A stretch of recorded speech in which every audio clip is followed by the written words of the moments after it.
"Mom, you're going to be late," my daughter, Sarah, said, her voice laced with that familiar blend of affection and impatience. "The retirement party starts in an hour." I smoothed my skirt, the same sensible navy one I'd worn 1,000 times to Sterling Ventures. 58, divorced, a senior compliance officer. That's how everyone saw me. "I know, dear," I replied, pushing a stray strand of gray hair behind my ear. "Just finishing up some paperwork." Papers, that's what they all thought. The truth was, I was reviewing the final draft of the affidavit. The SEC needed it. And then I'd be free. Free of the quiet cage I'd built for myself. Sterling Ventures, a tech firm, Austin, publicly traded. I had worked there for almost 3 decades. They saw me as a loyal, if unremarkable, soldier. A cog in the machine. A diligent, if forgettable, employee. They had no idea. No clue about the empire I'd quietly constructed, brick by meticulous brick. No idea of the power I held. It began subtly. 4 years ago, after the new CFO arrived. His name was Davies. Immediately, numbers started to shift. Minor adjustments at first. A slight increase in reported revenue here, a deferral of expenses there. I flagged the discrepancies. My internal reports were, as usual, meticulously detailed. But the responses were always the same, dismissed. "Eleanor, it's just a rounding error." Or, "Don't worry your pretty little head about it." The pivotal moment arrived when I understood. They were using me. My diligence, my integrity, my absolute commitment to ethical conduct, they were exploiting it. They assumed I would always quietly correct the issues rather than blow the whistle. I remembered my late husband, a man of unwavering principles. "Always do what's right, Eleanor," he'd always say. That's when I started the archive. A digital vault, encrypted, accessible only to me. I began documenting everything. Every email, every meeting, every questionable transaction. I had always kept detailed records, but now I was making sure they would be able to withstand the closest scrutiny. It was a form of self-preservation. A hedge against the inevitable. The family dynamics were a constant undercurrent. My father, a successful lawyer, instilled in me a belief in the law, in doing what's right. My mother, a homemaker, taught me the importance of keeping the peace, of not rocking the boat. The clash of those two ideals was constantly at war within me. The boat, in this case, was Sterling Ventures. The silence was the peace. My colleagues. They assumed I was just, well, me, an office fixture. I overheard them discussing aggressive accounting, creative revenue recognition. I saw the bonuses increase, the stock options vest. They didn't see the quiet hours I spent, alone in my office, building my case. Their assumptions about my passivity fueled my determination. The satisfaction? It was a quiet thing, a sense of power in knowing the truth. The burden. The constant fear of discovery, the late nights, the weekends sacrificed, the isolation. My first success was when I spotted a particularly egregious vendor loan designed to inflate quarterly earnings. I didn't confront Davies directly. Instead, I quietly compiled my report, added it to the archive, and watched. I was building my arsenal. The quiet strength was my shield. The knowledge was my weapon. Now the axe had fallen. The termination. The insulting severance. A direct attack. A calculated move. It was a critical error on their part, because now they had crossed the line. Now the truth would come out. The time for quiet preservation was over. It was time for revelation. The next phone call, the one to Daniel, the one that would change everything. Davies, blissfully unaware, had strolled past my desk just last week, congratulating me on my years of loyal service, as if I were some docile pet. He'd even winked, the smug bastard, as if we were collaborators. The irony was almost unbearable. He had no idea I knew about the Swiss bank accounts, the shell corporations in the Caymans, and the secret offshore holdings that were the true source of Sterling Ventures' inflated valuation. The loyal service he spoke of was a charade. I had the power to collapse their entire edifice. The scope of the fraud was breathtaking. The inflated revenue, over $150 million, meticulously documented through forged contracts and backdated invoices. The falsified vendor loans, a shell game, siphoning off another $75 million. The quality control reports, conveniently adjusted to hide defective products. Those had contributed to over $50 million in potential liabilities, which I could now use to bring them down. Their stock, currently trading at $85 a share, was inflated by at least $30, a fact I knew would cause the price to plummet when the news broke. My own holdings. While everyone thought I was living paycheck to paycheck, I had quietly built a portfolio of shell companies: Vance Holdings, Mason Investments, Sterling Compliance Solutions, each a discrete entity designed to hold assets and investments beyond the reach of prying eyes. My net worth, thanks to strategic investments in undervalued tech companies and real estate, was over $5 million, dwarfing the paltry sum they offered in severance. The irony was delicious. They thought they were firing a nobody, while they were, in effect, evicting me from my own kingdom. The infrastructure I had built in secret was my real legacy, a network of contacts, from former colleagues at the SEC to trusted financial advisors, all ready to assist me. The companies were just an extension of my life, a parallel universe where I controlled the narrative, not them. I had a dedicated team of accountants and lawyers, all operating under the guise of consulting services, ready to act at a moment's notice. I was prepared for anything. The day before I was fired, I was cornered in the break room by a senior VP who was practically beaming as he told me about the record bonuses they were getting. He praised Davies' vision and attributed the company's success to strategic financial maneuvers. I smiled and nodded, taking a sip of my coffee, knowing that those maneuvers were built on sand, that my work had exposed the truth. The day of my termination was orchestrated perfectly. My office keycard was deactivated. The security guard was instructed to escort me to the lobby. The severance package, designed to look generous, was a pittance compared to the riches they had siphoned off from investors. The CFO, Davies, had practically sneered, "We're doing you a favor, Aliner, just sign the papers." That arrogance was their undoing. The phone call to Daniel was a release. His reaction was immediate. "Aliner, this is huge," he said, his voice tight with controlled excitement. "This is a game changer." The preparation was intense. The documents were scanned, indexed, and categorized. The archive, my secret empire, was about to be unleashed. The SEC was advising me to keep quiet, and the tension was at an all-time high. The evening of the termination, Davies, desperate, showed up at my doorstep, pleading with me to sign the severance agreement. He was so pathetic, so sure of his control that it almost made me laugh. But I simply stared at him and then closed the door. The next day, I stayed silent. The board meeting was a circus. The CFO was in his office. The whispers of an SEC investigation were circling. HR froze my termination, and the CEO, William Sterling, wanted a meeting. He was desperate to get me to back down, but I held all the cards. My attorney, armed with my evidence, would be there. The revelation was imminent. The empire would be revealed. That evening, a sleek black car idled at the curb outside my modest bungalow. The driver, a man in a charcoal suit, held a single manila envelope. He didn't approach the door. He simply watched.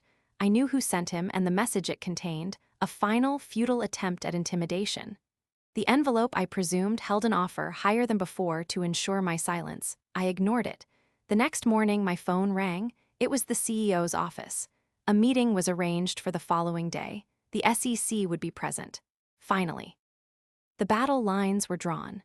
I spent the rest of the day reviewing the evidence, running through the scenarios, steeling myself for the confrontation. I knew it wouldn't be easy. They would try to discredit me to smear my reputation. They would try to buy me off. But I was prepared. That evening, I poured a glass of the Cabernet Sauvignon my late husband had loved. I raised the glass, not in a toast, but in a silent vow. The next morning, I met my attorney, the steely-eyed and brilliant Sarah Chen, at the Sterling Ventures headquarters. As we walked towards the building, I saw the media vans already parked outside.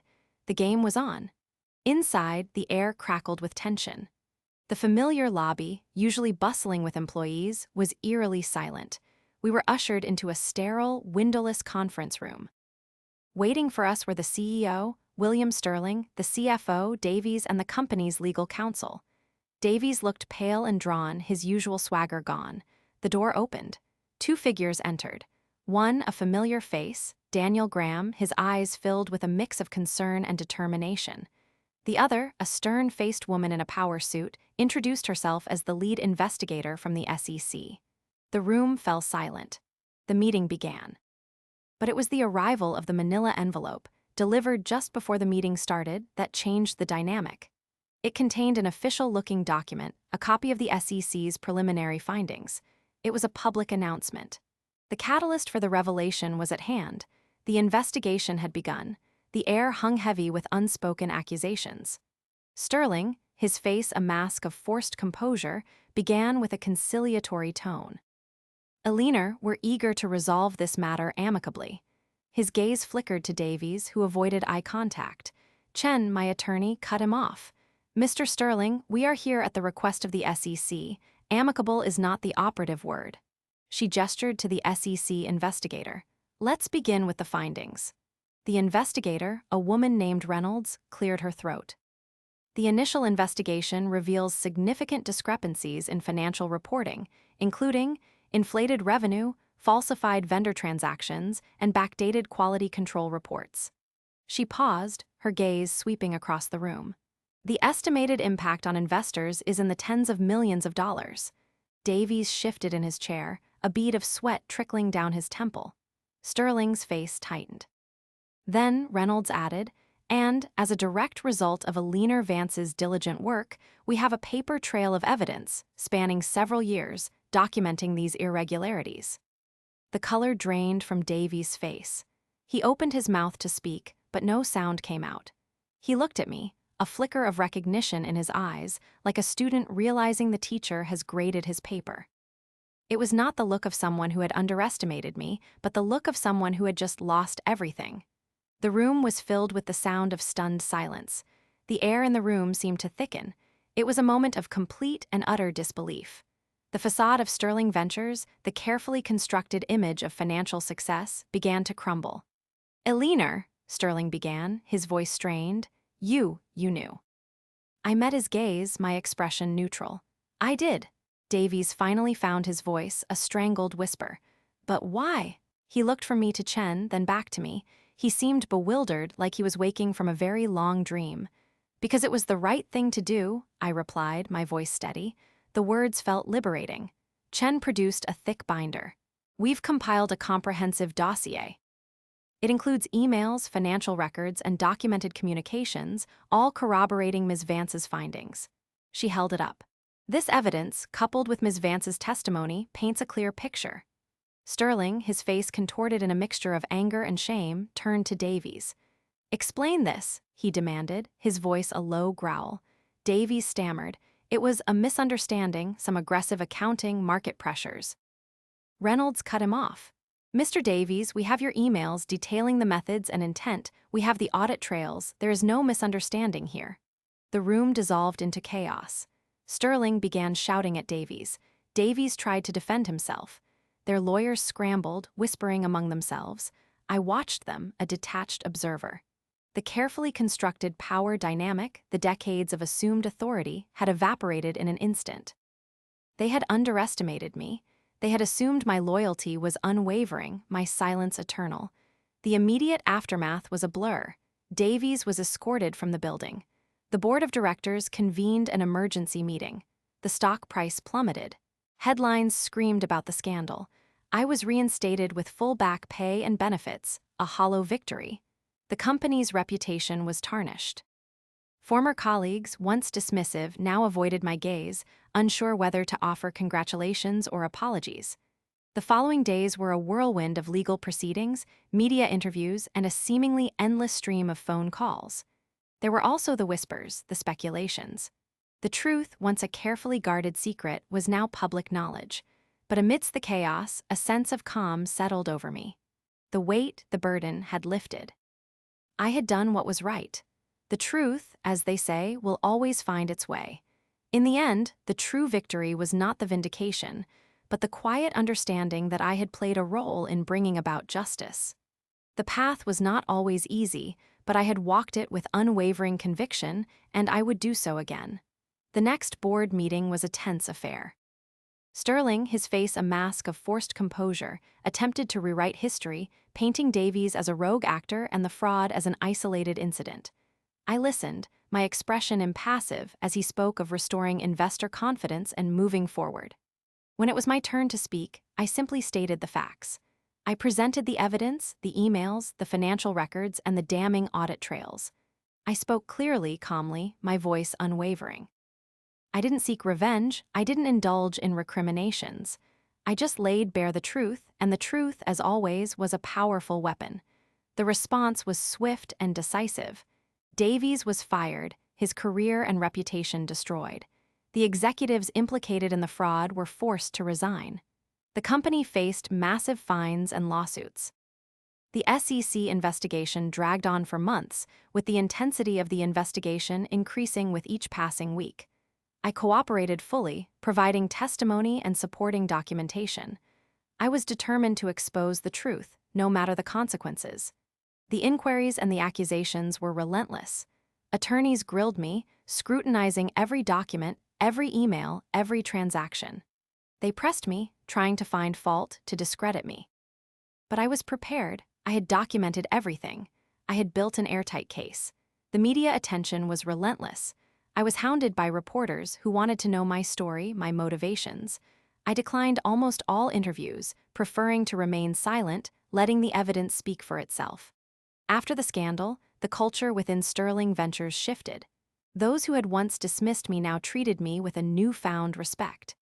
The whispers of the past, the insinuations and dismissals, were replaced with polite nods and hesitant smiles. There was a collective sense of unease, a quiet acknowledgement that the power dynamic had irrevocably changed. One afternoon, while I was packing up the old office that was now mine, a young woman approached me. "Ms. Vance?" she asked tentatively. She was a recent hire, a junior accountant. "Yes," I replied. I just wanted to say thank you," she said, her eyes shining. "For speaking up, for doing what was right, it gives me hope." I smiled. Her words, honest and sincere, were a validation, a reminder that my actions had had a broader impact.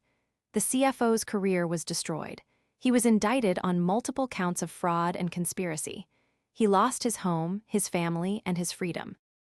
Ironically, I received a letter from his wife, begging for leniency. I didn't respond. Sterling Ventures limped along, its reputation severely damaged. The stock price remained depressed. The company was forced to restructure, laying off hundreds of employees. I declined a consulting offer from a rival firm. Instead, I decided to work with the SEC, advising them on strengthening whistleblower protections. I realized the true power of the truth. I established a scholarship fund in my late husband's name, supporting young women pursuing careers in corporate ethics. It was a fitting tribute to his memory, a way to honor his unwavering principles. One evening, I sat on the porch of my home, overlooking the water. The air was filled with the scent of honeysuckle, and the setting sun cast long shadows across the lawn. I knew that my legacy would not be defined by accolades or recognition, but by the quiet strength of my convictions. I had done what was right, and that, in the end, was all that mattered. I had walked the difficult path, and I had emerged stronger, more resilient, and more at peace. The path ahead was still uncertain, but I was ready. I knew the truth would prevail, and now I knew my truth. The phone calls started immediately. Former colleagues, suddenly eager to reconnect, called with veiled apologies and requests for information. Some wanted to know if I was okay. Others, more pointedly, asked if I was thinking about writing a book. Most of them were just curious, hoping to glean some insider knowledge to understand the scope of the wreckage. I deflected their inquiries, offering vague responses, carefully guarding the details. My relationship with Sarah, my daughter, underwent a subtle shift. She was proud of me, that was clear, but also a little wary. The mother she knew, the quiet, unassuming compliance officer, had been replaced by a woman making national news. She now got a lot of attention at work. She was bombarded with questions from her friends. My daily life changed in subtle ways. The grocery store cashier, who used to greet me with a casual, "Hi, Aliner," now offered a deferential nod and a slightly too long eye contact. The woman at the dry cleaner, who'd known me for years, suddenly started pressing my clothes with extra care. Even the mailman seemed to take a renewed interest in his duties, making sure to place the mail neatly inside the box. I found it unsettling, this sudden deference. It wasn't genuine. It was fear. The most significant change, however, was within myself. I was no longer just Aliner Vance, the quiet woman in the navy skirt. I was Aliner Vance, the whistleblower.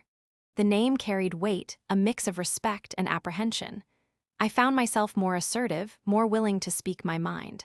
I wasn't afraid to disagree, to challenge authority. The fear of reprisal was gone. I had nothing more to lose. One unexpected consequence was the attention from other companies. Recruiters from across the country contacted me, offering high-paying positions, promising a fresh start. I politely declined, not interested in a new career or a new city.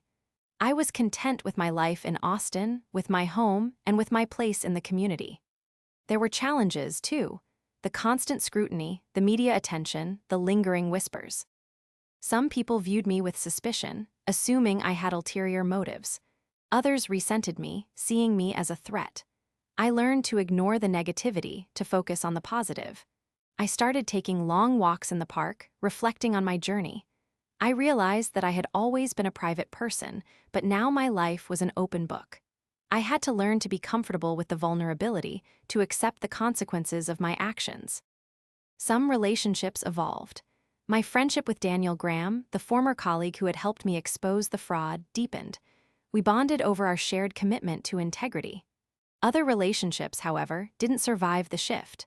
Some former colleagues, unable to forgive me for exposing their misdeeds, severed ties, their bitterness palpable. One day, I received a package from an anonymous sender. Inside was a single, perfectly preserved white rose and a note. "Thank you," it read, "from someone you may never know." The gesture, simple yet profound, was a reminder that my actions had touched people in ways I couldn't imagine. I knew the fight wasn't over. The SEC investigation would continue. The legal battles would drag on, but I was ready. I had found my voice, and I wouldn't be silenced. I was no longer just a leaner Vance. I was a force to be reckoned with. I also knew that the future held new challenges and new possibilities. I would work to strengthen whistleblower protections, to ensure that others could speak truth to power without fear of retribution. I would honor my late husband's legacy by supporting young women in corporate ethics. And in the end, my legacy would be one of quiet strength and unwavering principle. I looked out at the vast horizon, knowing I was ready for the next chapter. The water mirrored the late afternoon sky, a canvas of bruised purples and fading golds. The air, once thick with the weight of secrets, now felt clean, almost invigorating. The cost had been immense: years of quiet calculation, the loneliness of keeping the truth hidden, and the severed threads of relationships frayed by the storm. Yet, what was gained eclipsed the losses. Freedom from the suffocating constraints of perceived power, the validation of unwavering integrity, and a profound understanding of my own capacity for resilience. Success wasn't the headlines or the accolades, but the unwavering belief in doing what's right, even when the world told you otherwise. It was the whisper of the wind across the water, carrying away the last vestiges of doubt and fear. It was a knowing, a quiet strength that settled deep within, a legacy built not on ambition, but on the simple act of choosing truth over comfort. What was once a solitary journey had now become a shared story. And to you, reader, who may have felt unseen, underestimated, or misunderstood, I say this. Remember that within the quiet spaces, within the silence, lies a power waiting to be unleashed. Look to your own waters and ask yourself, have you found your truth?